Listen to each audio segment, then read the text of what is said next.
Makin banyaknya pasien COVID-19 di Surabaya membuat rumah sakit kekurangan tenaga medis, khususnya dokter. Wali Kota Surabaya Tri Risma hari ini bahkan Selasa siang meminta langsung ke Fakultas Kedokteran UNER untuk mengirim dokter program pendidikan dokter spesialis atau PPDS-nya. Saat ini 3 rumah sakit milik Pemkot Surabaya yang membutuhkan dokter. Di antaranya RS Wandi, Rumah Sakit BDH, dan Rumah Sakit Asrama Haji.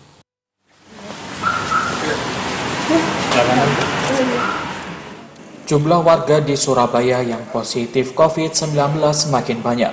Dampaknya pasien yang dirawat di rumah sakit mengalami overkapasitas. Jumlah pasien tidak sebanding dengan jumlah tenaga medis yang menangani. Salah satunya dokter yang dirasa sangat kurang dalam penanganan pasien COVID-19.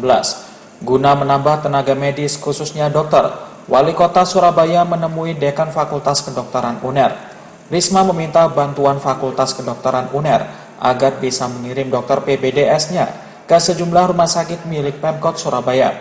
Wali Kota Surabaya Tri Risma hari ini bahkan telah menyiapkan transportasi bagi PPDS yang akan disebar ke Rumah Sakit Suwandi, Rumah Sakit BDH, dan Rumah Sakit Darurat di Asrama Haji Sukolilo. Kehadiran dokter bantuan ini diharapkan bisa meringankan kerja tenaga medis dalam menangani pasien COVID-19.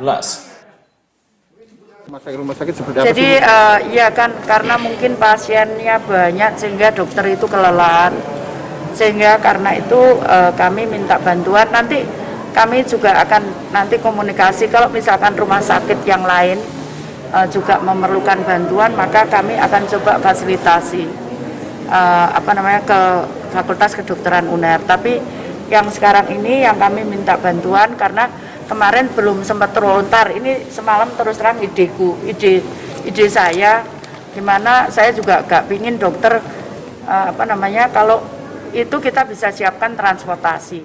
Sementara itu, Dekan Fakultas Kedokteran UNER Sutojo mengaku siap menugaskan dokter PPDS atau mahasiswanya sesuai permintaan Wali Kota Surabaya. FKN Surabaya posisinya, gitu ya. Kenapa kok memperkuatnya di Sutomo, sedangkan di rumah sakit kan juga? Loh, saat itu kan pertama kali yang bisa nangani kan cuma Sutomo sama di RSU saat itu. Lainnya enggak menangani saat itu. Sejak awal itu kan? Iya, pada saat pandemi pertama kali yang nangani cuma Sutomo sama RSU, yang lainnya belum. Ada berapa PPDS yang bisa disediakan kali ini?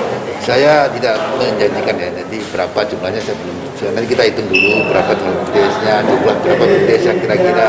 Karena ada juga PPDS yang tidak boleh tidak boleh dikerjakan, antara yang komorbid itu misalnya punya obesitas, kemudian diabetes, hipertensi, punya mungkin tidak boleh dikerjakan. Jadi ya kita lihat, kita hitung dulu nanti. Hingga saat ini jumlah warga di Surabaya yang positif COVID-19 mencapai 5.605 orang. Irwanda Ikadisa, Surabaya TV.